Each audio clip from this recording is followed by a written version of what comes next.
ராவணன் மாவன்டா அப்படின்னு ஒரு லைன் ஜனநாயகம் பாட்டுல. ராவணன் மாவன் சொல்றதுல என்ன ஒரு பெருமை? ஒரு புருஷனை வீட்டுல இருந்து லாபகமா வெளியே அனுப்பிச்சிட்டு தனியா இருக்கிற பொண்டாட்டிட்ட, அதுவும் அவங்கள தொட்டா தலை வெடிச்சிருன்ற பயத்துல பூமியோட தூக்கிட்டு போன ஒரு கோழை பையன் ராவணன். சூர்பனகை மூக்கறதுனாலதான் ஒரு கோவம் வந்து சீதையை தூக்கினாராம். அப்போ எவனோ ஒருத்தன் உங்களுடைய தங்க கிட்ட தப்பா பிஹேவ் பண்ணிட்டான், இல்லைன்னா தங்க கிட்ட ஹார்டா பிஹேவ் பண்ணிட்டான்னா அவன் கையால உடைப்பீங்களா? இல்ல அவன் வீட்டுல இருக்க லேடி நீங்க தூக்கிட்டு வருவீங்களா? மானகட்ட பொழப்புல இது.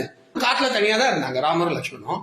சூர்பனகையோட மூக்கறுத்துட்டான்ற கோவத்துல படையோடையே போய், நீங்க தனியா கூட போனா ராவணனுக்கு இந்த தைரியம் கிடையாது, படையோடையே போய் ராமலட்சுமணன் காலி பண்ணீங்க அப்படின்னா சரி ஏதோ வீரண்டா அப்படின்னு சொல்லலாம். அதை விட்டுட்டு ராமனையும் லட்சுமணையும் லாவகமா வெளியே விரட்டிட்டு சீதையை பூமி கடியில புடந்து தூக்கிட்டு வந்த ஒரு கோழை பையன் ராவணன், ஒரு பொம்பளை பொறுக்கி ராவணன் தன்னுடைய மருமகள் ஸ்தானத்துல இருக்கக்கூடிய ரம்பை கிட்ட பொறுக்கித்தனமா பிஹேவ் பண்ணா, அவங்கள அபியூஸ் பண்ண பார்த்தான் அப்படிங்கறதுனால ரம்பையோட கணவர் கொடுத்த சாபத்தினால விருப்பம் இல்லாம நீ ஒரு பொண்ணை தொட்டுட்டா தலை வெடிச்சுன்ற பயத்தினாலதான் அவன் சீதையே தொடாம இருந்தான்.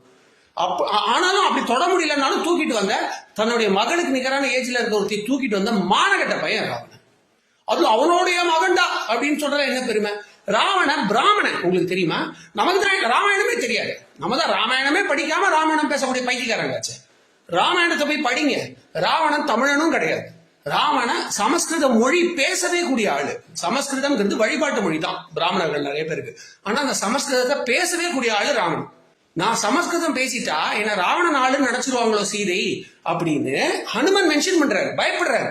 சீதை கிட்ட அந்த மோதிரத்தை கொடுத்து நான் வந்து ராமனுடைய தூதுவன் அப்படின்னு சொல்லக்கூடிய அந்த காட்சியில அழகா ராமாயணத்தில் குறிப்பிடப்பட்டிருக்கு, நான் சமஸ்கிருத மொழி பேசிட்டா என்ன ராவணனோட ஆளுன்னு நினைச்சிருவாங்களோ அப்படின்னு ஹனுமன் யோசிக்கிறார். இதுதான் ரியாலிட்டி. போய் ராமாயணத்தை படிங்க. ஆனா பிராமணர் யாருமே, நாங்க யாருமே ராவணனை கொண்டாட மாட்டோம். எனக்கு இன்னும் ஞாபகம் இருக்கு, ஒரு வயசான மாமி என்கிட்ட சொன்னாங்க, உன் குரல் ரொம்ப நல்லா இருக்குடா, நீ வந்து சிவதாண்டவ ஸ்தோத்திரம் வந்து கத்துக்கிட்டு பாடு. எனக்குமே அதை பாடணும்னு ஆசைதான், ஆனா ஒரு பொம்பளையா இருந்துட்டு போய் போய் போய் ராவணன் எழுதின பாட்டை போய் நல்லா பாட முடியாது அப்படின்னு சொன்னாங்க. அந்த அளவுக்கு ராவணனை நாங்க யாருமே கொண்டாடுறது இல்ல. பிராமின்ஸ் எப்படின்னா, என் ஜாதிக்காரன் அவன் தப்பே செஞ்சாலும் என் ஜாதிக்காரன் நினைக்கிற ஆள் கிடையாது. என் ஜாதிக்காரன் தப்பு செஞ்சா அது என் ஜாதிக்காரனால தான் ஒதுக்குவோம் நாங்க. அப்படிதான் நாங்க. அந்த மாதிரி ராவணன் ஒதுக்கப்பட்டவன், அவன் ஜாதிகாரங்களாலே ஒதுக்கப்பட்டவன், அவன் சொந்த தம்பினால ஒதுக்கப்பட்டவன். ஏன்னா நேர்வே இல்லைன்னா அவன் தம்பி விபீஷணன். ஓகேங்களா? அப்படிப்பட்ட ராவணின் மகன்டான்னு சொல்றது. இதிகாசத்தெல்லாம் விடுங்க, தமிழ்நாட்டுல எத்தனை பேருக்கு ராமன் பேர் இருக்கு? ராவணன் ஏதாவது ஒரு பேர் இருக்கா? அப்போ உங்க முன்னோர்களுக்கு தெரியாதது விஜய்க்கும் தீக்காக்கும் தெரியுமா? ராவணின் மவன்டா.